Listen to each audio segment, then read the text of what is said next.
ഇന്നലെ ചേർന്ന ഇടതുമുന്നണി യോഗത്തോടെ ഇനി ഇടതുമുന്നണി ഏതു തരത്തിലാണ് അവിടെ CPM-ന്റെ രാഷ്ട്രീയ തീരുമാനത്തോട് ഘടകകക്ഷികൾ എന്ത് നിലപാടെടുക്കുമെന്നത് പ്രസക്തമാണ്.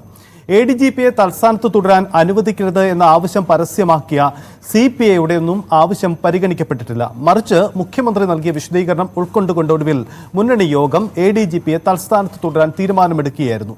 ഇതടക്കം CPM നേതാക്കളും അല്ലെങ്കിൽ RSS-ഉമായി ഉന്നത പോലീസ് ഉദ്യോഗസ്ഥർ നടത്തിയ കൂടിക്കാഴ്ച വിഷയത്തിലടക്കം കടുത്ത എതിർപ്പുകൾ ഘടകകക്ഷികൾക്കുണ്ട്. ഇത്തരമൊരു രാഷ്ട്രീയ സാഹചര്യത്തിൽ പുതിയ രാഷ്ട്രീയ തന്ത്രങ്ങൾ മെനയുകയാണ് എതിർചേരി, അതായത് UDF. CPI പ്രധാനപ്പെട്ട ഘടകകക്ഷി, ഇടതുമുന്നണിയിലെ പ്രധാനപ്പെട്ട ഘടകകക്ഷിയെ ലക്ഷ്യമിട്ടുകൊണ്ടുള്ള നീക്കം UDF ആരംഭിച്ചിട്ടുണ്ട്. CPM-നകത്തെ പ്രതിസന്ധികൾ ഉപയോഗപ്പെടുത്തിക്കൊണ്ട് CPI-യെ മുന്നണിയിലേക്ക് സ്വാഗതം ചെയ്യുന്ന രാഷ്ട്രീയ നീക്കത്തിനാണിപ്പോൾ തുടക്കം കുറിച്ചിരിക്കുന്നത്. CPI-ക്ക് ഇരു കൈ നീട്ടിയുള്ള സ്വാഗതമാണ് UDF നൽകുന്നത്. ഇവരെ മുന്നണിയിലേക്ക് സ്വാഗതം ചെയ്യുന്നു. ഒപ്പം തന്നെ പുതിയ രാഷ്ട്രീയ നീക്കത്തിൽ UDF CPI-യെ പൂർണ്ണമായും ഒപ്പം നിർത്തുകയാണ് നീക്കം.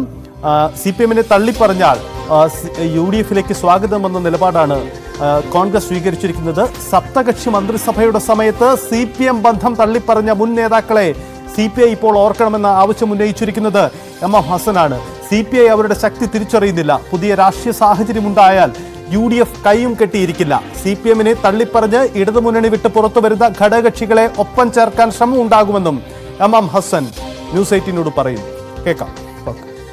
ഇടതുമുന്നണിയിലെ ഈ കക്ഷികൾ അവരെ അപമാനഭാരം കൊണ്ട് തലകുനിച്ച് അവർക്ക് അവിടെ നിൽക്കാൻ കഴിയാത്ത ഒരവസ്ഥയിൽ അവർ പുറത്തേക്ക് വന്നാൽ ആശയപരമായി UDF-മായി യോജിക്കാനുള്ള ഒരു സന്നദ്ധത അവർ പ്രകടിപ്പിച്ച ഞങ്ങളത് പ്രയോജനപ്പെടുത്താതിരിക്കില്ല. ഞങ്ങൾ രാഷ്ട്രീയ പാർട്ടി എന്നുള്ള നിലയ്ക്ക്, മുന്നണി എന്ന നിലയ്ക്ക് ഗൗരവമായിട്ട് ആലോചിക്കും. TV തോമസിന്റെ പ്രസിദ്ധമായിട്ടുള്ള ഒരു പ്രസംഗം ഉണ്ടായിരുന്നു. അദ്ദേഹം പറഞ്ഞത്, ഇടതുമുന്നണിയുടെ ഇടതാഴിയിൽ കിടന്ന് CPM-ന്റെ ചവിട്ടും ആട്ടും തുപ്പും സഹിക്കാൻ ഇനി CPI തയ്യാറല്ല, ഞങ്ങൾ ഇടതുമുന്നണിയോട് വിട പറയും.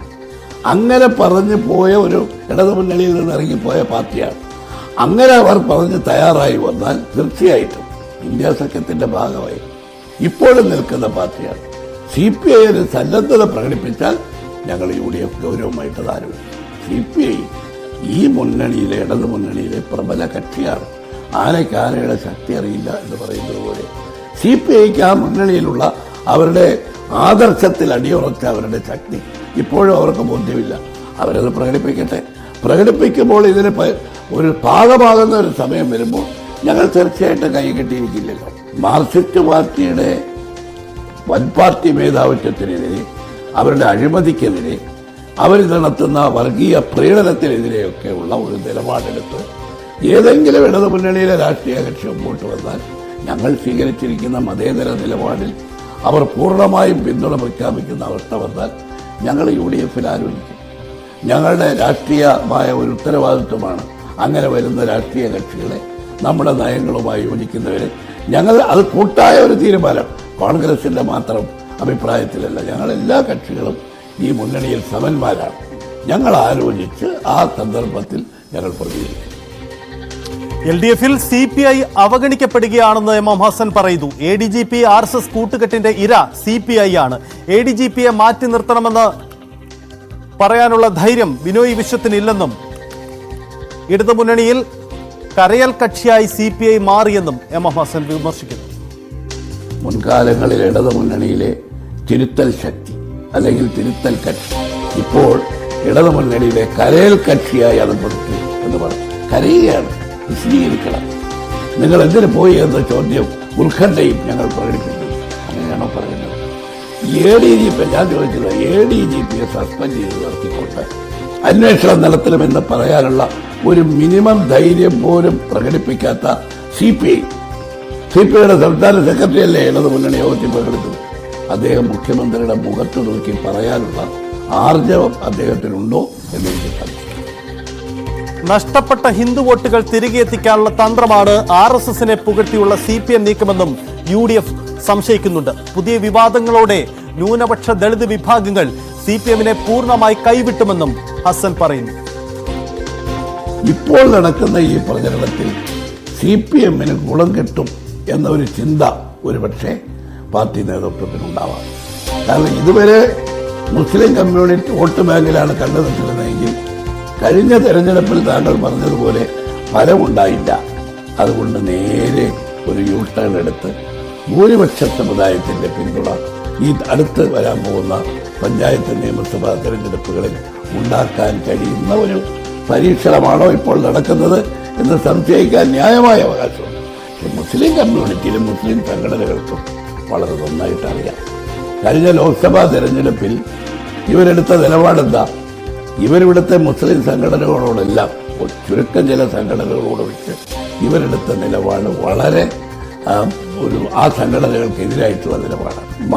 ന്യൂനപക്ഷങ്ങളുടെ മനസ്സിൽ, ദളിത് സമൂഹത്തിന്റെ മനസ്സിൽ വലിയ ആശങ്ക ഉണ്ടാക്കിയിട്ടുണ്ട്. കാരണം ഇവരെടുത്തിരിക്കുന്ന ഈ നിലപാട്, ഇത്തരമൊരു നിലപാട് CPI അടക്കമുള്ള കക്ഷികളെ സ്വാഗതം ചെയ്തുകൊണ്ട് നിലപാടെടുക്കുമ്പോഴും അതേസമയം CPM-നൊപ്പമുള്ള സ്വതന്ത്രരെ തങ്ങൾക്ക് വേണ്ട എന്ന നിലപാടിലേക്കാണ് കോൺഗ്രസും UDF-ഉം വരുന്നത്. അതായത് PV അൻവർ അടക്കമുള്ളവരെ തങ്ങൾക്ക് വേണ്ട, ഇടതുമുന്നണിയിൽ ഉള്ള ഈ സ്വതന്ത്രരെ തങ്ങൾക്ക് ആവശ്യമില്ലെന്ന് ഇവർ നിലപാടെടുക്കുന്നു. പ്രത്യേകത CPM-ന്റെ ആദർശം കൊണ്ടല്ല, അവിടുത്തെ അധികാര താല്പര്യം കൊണ്ട് മാത്രം ഇടതുമുന്നണിയിലേക്ക് പോയവരാണ് ഈ സ്വതന്ത്രർ. ഇവരെ ഞങ്ങൾക്ക് ആവശ്യമില്ല എന്ന നിലപാടാണ് MF ഹസൻ UDF കൺവീനർ സ്വീകരിക്കുന്നത്. ഈ ഒരു ആരോപണം ഉന്നയിച്ചവരെല്ലാം ഞങ്ങൾ ജീവിതാവസാനം വരെ ഈ ചെങ്കൊടി പിടിക്കുമെന്ന് കൂടി പറഞ്ഞിട്ടുണ്ട്. അവർ ജീവിതാവസാനം വരെ പിടിച്ചോട്ടെ, അങ്ങനെ പിടിച്ച് അവരുടെ ജീവിതം അവസാനിക്കട്ടെ, ഞങ്ങൾ അവരുടെ പിന്നാലെ പോകാൻ തയ്യാറാണ്. അപ്പോൾ സമാനമായി അദ്ദേഹം കാണുന്ന മുഖ്യമന്ത്രിയെയും ഭരിക്കുന്നത് വരെ ഉയർത്തിപ്പിടിക്കുമെന്ന് പറയുന്ന ചെങ്കൊടിയും വിട്ട് ഇങ്ങോട്ട് വിളിക്കാൻ ഞങ്ങൾക്കിപ്പോൾ രാഷ്ട്രീയമായ അത്ര ഒരു ഗതികേടൊന്നുമില്ല. തീർച്ചയായിട്ടും KT ജലീലും മുസ്ലിം ലീഗിൽ നിന്ന് പോയത് എന്തിനാണെന്ന് എല്ലാവർക്കും അറിയാം. ഇപ്പോൾ KT ജലീലും ഈ PV അൻവറുമായി കൈകോർത്ത് പിടിക്കുന്നതിൻ്റെ പിന്നിലുള്ള കാരണങ്ങളും എല്ലാവർക്കും അറിയാം. ഇതിനകത്ത് KT ജലീലും PV അൻവറും കൂടി കൂട്ടത്തിലുള്ള ഒരു സ്വതന്ത്രൻ തിരിച്ച് ഒരു നിലപാടെടുത്ത് നിൽക്കുന്നു. ഇവരൊക്കെ മറ്റേ അബ്ദുറഹ്മാൻ മന്ത്രി, ഇവരൊക്കെ വാസ്തവത്തിൽ കോൺഗ്രസിൽ നിന്ന് CPM-ലേക്ക് പോയത് CPM-ന്റെ ആദർശങ്ങളിലുള്ള വിശ്വാസത്തിന്റെ അടിസ്ഥാനത്തിലല്ല, അധികാരത്തോടുള്ള അവരുടെ ഇതാണ്. UDF-ൽ നിന്നാൽ അവർക്ക് ഈ അധികാര സ്ഥാനങ്ങളിൽ എത്താൻ കഴിയുമോ എന്ന സംശയമാണ് അവരെ CPM-ൽ എത്തിച്ചത്. ഇപ്പോഴവർക്കുണ്ടായിട്ടുള്ള മോഹഭംഗത്തിന്റെ കാരണങ്ങളിലേക്കൊന്നും ഞാൻ കടക്കുന്നില്ല. അവർ പറഞ്ഞ കാര്യങ്ങൾ മാത്രമേ ഞങ്ങളിപ്പോൾ ശ്രദ്ധിക്കുന്നുള്ളൂ. പക്ഷെ അവരെ അടർത്തിയെടുത്ത് അവരുടെ അമർഷം അവരെ ശക്തിപ്പെടുത്തുമ്പോൾ UDF-ലേക്ക് കൊണ്ടുവരാൻ ഞങ്ങൾ ആഗ്രഹിക്കുന്നില്ല. UDF-ന്റെ രാഷ്ട്രീയ നിലപാടാണ് കൺവീനർ MF ഹസൻ പറയുന്നത്. കൃത്യമായ രാഷ്ട്രീയ നീക്കത്തിനാണ് UDF ഒരുങ്ങുന്നതെന്ന് അദ്ദേഹത്തിന്റെ വാക്കുകളിൽ വ്യക്തമാണ്. ഇടതുമുന്നണി നേരിടുന്ന പുതിയ രാഷ്ട്രീയ സാഹചര്യത്തിൽ ഇടത് ഘടകകക്ഷികളെ ഒപ്പം ചേർക്കാനുള്ള രാഷ്ട്രീയ നീക്കം UDF തുടങ്ങിക്കഴിഞ്ഞു. അതിലേറ്റവും ലക്ഷ്യമിടുന്നത് CPI-യെ ആണ്. നേരത്തെയും തുറന്നു പറഞ്ഞതാണ്. ഇതിൽ UDF-ന് പ്രതീക്ഷ നൽകുന്നത് കഴിഞ്ഞ ദിവസം ചേർന്ന CPI-ന്റെ എക്സിക്യൂട്ടീവ് യോഗത്തിലടക്കം CPM അല്ലാതെ മറ്റൊരു മുന്നണി സാധ്യത പരിശോധിക്കണം, അതിന്റെ സാധ്യത തേടണമെന്ന ചർച്ചകളാണ്. അങ്ങനെയെങ്കിൽ പ്രാദേശിക തലത്തിലടക്കം അണികളിലടക്കം CPI-യിൽ CPM-നൊപ്പം നിൽക്കുന്നതിൽ വലിയൊരു അതൃപ്തി പുകയുന്നു എന്നതാണ് UDF സംശയിക്കുന്നത്. ഒപ്പം ഇന്നലെ ചേർന്ന ഇടതുമുന്നണി യോഗത്തോടുകൂടി അതൊന്നുകൂടി ശക്തിപ്പെട്ടു എന്നതും കോൺഗ്രസും UDF-ഉം കരുതുന്നുണ്ട്. ഈ രാഷ്ട്രീയ നീക്കം ഫലം ചെയ്യുമോ? നമുക്ക് പരിശോധിക്കാം.